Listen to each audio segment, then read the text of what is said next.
Beyond doubt that there was no order of the court in this regard, sorry, I've read that, as ably noted by the Honorable Member for Kikuyu, the decisions which arise from the business transacted by the House has no relation to which party is designated as the majority or minority. They are decisions of the House as a whole. From where I sit, no debate can arise as to the legality of the actions taken by the House prior to the invalidation of the communication. I need not belabor this point. To the critical matter at hand, Article 108 of the Constitution establishes the offices of party leaders in Parliament and outlines the order of precedence to be observed in the National Assembly as follows. There shall be a leader of the majority party and a leader of the minority party. The leader of the majority party shall be the person who is the leader in the National Assembly of the largest party or coalition of parties. The leader of the minority party shall be the person who is the leader in the National Assembly of the second largest party or coalition of parties. The following order of precedence shall be observed in the National Assembly: the Speaker of the National Assembly, the leader of the majority party, and the leader of the minority party. In determining which party or coalition of parties is the majority party and minority party, primary reference has to be made to the results of the last general election. As noted in previous guidance on the designation of the leadership of the House, the exercise must be informed by reference to formal records of membership of the political parties represented in the House and their affiliations, if any, with each other through pre- and post-election coalition agreements. It will be noted that the Independent Electoral and Boundaries Commission, IEBC, via Gazette Notice number 99509951 of 2022, both dated 23rd August 2022, Gazette Notice number 10535 of 2022, dated 5th September 2022, Gazette Notice number 10537 of 2022, dated 7th September 2022, and Gazette Notice number 10710 of 2022, dated 9th September 2022, declared all the persons duly elected and nominated as members of this House and their respective parties at the general election. With respect to the affiliation between the parties currently represented in the National Assembly, Standing Order 2B requires the Clerk of the National Assembly to obtain a certified copy of any coalition agreement entered into between two or more political parties. As guided in previous rulings by the speakers of this House, Standing Order 2B was intended to allow the House to determine its relative majorities and resolve, among others, any disputes between constitutive parties of coalitions, to the membership of the Parliamentary Service Commission, nominations to the Commission on Revenue Allocation, and positions in the East African Legislative Assembly. Honorable members, indeed, as noted by members in their contributions to the debate herein, the continuity of the business of the House and consideration of the orders of the court under finding Roman 1 of the judgment would be significantly embedded without access to the most current information on any coalitions formed or dissolved by the parties represented in the House today, and any variation in the membership of those coalitions and parties. This information must be juxtaposed against the current membership of the House. Indeed, several members, including Honorable Millie Odhiambo, Honorable Junet Mohammed, Honorable Peter Kaluma, Honorable Mboko Milemba, Honorable David Ocheng, Honorable Sabina Chege, Honorable Mwengi Mutuse, Honorable Major Retired Bashir, and others referred to what they call changed circumstances in the composition of the respective coalitions and parties within the House. Allow me to take you, honorable members, down memory lane, just but for illustration. During the 7th Parliament, where yours truly was a member, there arose a leadership dispute between Ford Asili and Ford Kenya as to which party was the official opposition. Each party had 31 seats, leading to a dramatic and humorous incident where the late Honorable Martin Shikuku, you may recall that the leader of Ford Asili was the Honorable late Kenneth Matiba, who was not having good health at the time. So Martin Shikuku, as the Secretary General of the party, was the de facto leader of the party in the House. There were leading dramatic and humorous incidents where the late Honorable Martin Shikuku and the late Honorable Mzee Jaramogi Oginga Odinga alternatively claimed the seat reserved for the leader of opposition in the House on a first-come, first-occupied basis. The dispute was finally resolved following the defection of Honorable Njuguna Njoroge from Ford Asili, the then member for Makuyu, who defected to KANU. Thereafter, Ford Kenya became the de facto official opposition party, with the Honorable Jaramogi Oginga Odinga as the leader of the official opposition, subsequently followed by the Honorable Wamalwa Kijana after the demise of Mzee Odinga. The dispute, it would therefore be beyond absurdity for your Speaker to blindly designate the leadership of the House without reference to formal communication of the membership of various coalitions and the relative majorities of the House as at today. The designation must take into account any changes in the various coalitions, vacancies in the membership of the House, and other relevant realities. As it was stated by the Deputy Speaker, in order to establish the existence and status of coalition agreements affecting the affairs of the National Assembly, she instructed the clerk to write to the office of the Registrar of Political Parties on the evening of 7th February 2025, seeking information. A, membership of the 21 political parties represented in the National Assembly in any coalition, including coalition political parties, and the dates relevant to the membership. Any variations in the membership of the coalitions and coalition political parties and the dates of the variations. C, certified copies of pre-election and post-election coalition agreements relating to the parties and the status of the agreements.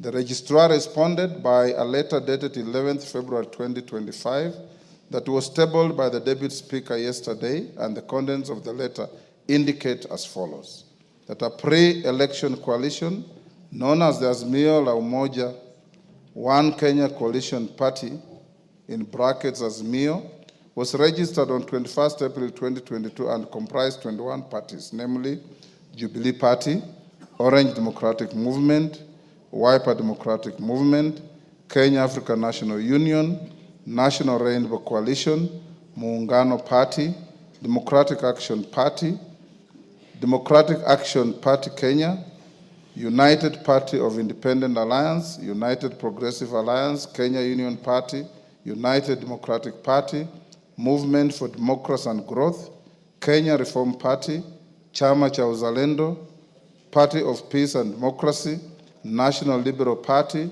People's Trust Party, Ubuntu People's Forum, Party of National Unity, Labour Party of Kenya, and the Party of Growth and Prosperity. That a pre-election coalition known as the Kenya Kwanza Alliance was registered on 3rd June 2022 and comprised 11 political parties, namely United Democratic Alliance, Amani National Congress, Forum for Restoration of Democracy Kenya, Chama cha Kazi, Communist Party, the Service Party, Tuchibebe wa Kenya Party, Farmers Party, Devolution Party of Kenya, Economic Freedom Party, and the Umoja na Maendeleo Party. That a post-election coalition agreement was entered into on 5th September 2022 between the Kenya Kwanza Alliance and 4 additional parties, namely the Democratic Party of Kenya, National Agenda Party of Kenya, Grand Dream Development Party, and Chama cha Mashinani. The letter from the Registrar of Political Parties did also convey that 5 parties had exited the Azimio la Umoja One Kenya Coalition Party, namely the People's Liberation Party, formerly the National Rainbow Coalition Kenya, on 6th December 2024, Maendeleo Chapchap Party on 25th January 2024, Devolution Empowerment Party on 11th April 2023, United Democratic Movement on 22nd November 2023, and Pamoja African Alliance on 27th February 2023. Suffice to mention, members, that the People's Liberation Party, formerly National Labour Coalition, does not have representation in this House. That the Amani National Congress was in the process of dissolving the party to collaborate with the United Democratic Alliance. That the Movement for Democratic and Growth, MDG, had initiated a process of exiting the Azimio la Umoja One Kenya coalition, but was yet to finalize its exit from the coalition political party. That as at 11th February 2025, the Pamoja African Alliance, PA, Maendeleo Chapchap, MCCP, United Democratic Movement, UDM, and the National Ordinary People Empowerment Union, NOPEU, are not members of any registered coalition or coalition political party. Honorable members, I put emphasis on the information provided by the Registrar of Political Parties that the said 4 political parties are not members of any registered coalition or coalition of political party. It is notable that even if it was to be assumed that the 4 vacancies were to be filled in favor of the parties under which the former members were elected or nominated and their number added to the computation of the 2 coalitions, the Azimio la Umoja One Kenya coalition party would still not attain a majority of the members in the House.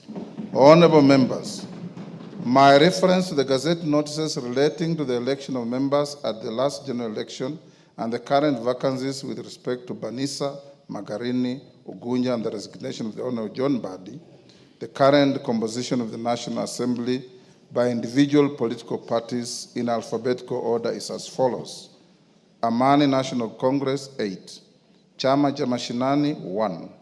Democratic Alliance Party of Kenya, 5. Democratic Party DP, 1. Fort Kenya, 6. Grand Dream Development Party, 1. Jubilee Party, 28. Kenya African National Union, 6. Kenya Union Party, 3. Maendeleo Chapchap, 2. Movement for Democracy and Growth, MDG, 1. National Alliance Party of Kenya, 1. National Ordinary People Empowerment Union, NOPEU, 1. Orange Democratic Movement, ODM, 83. Pamoja African Alliance, PA, 3. Service Party, TSP, 2. The United Democratic Alliance, UDA, 145. United Democratic Movement, UDM, 7. United Party of Independent Alliance, UPIA, 2. United Progressive Alliance, UPA, 1. Wiper Democratic Movement, 26.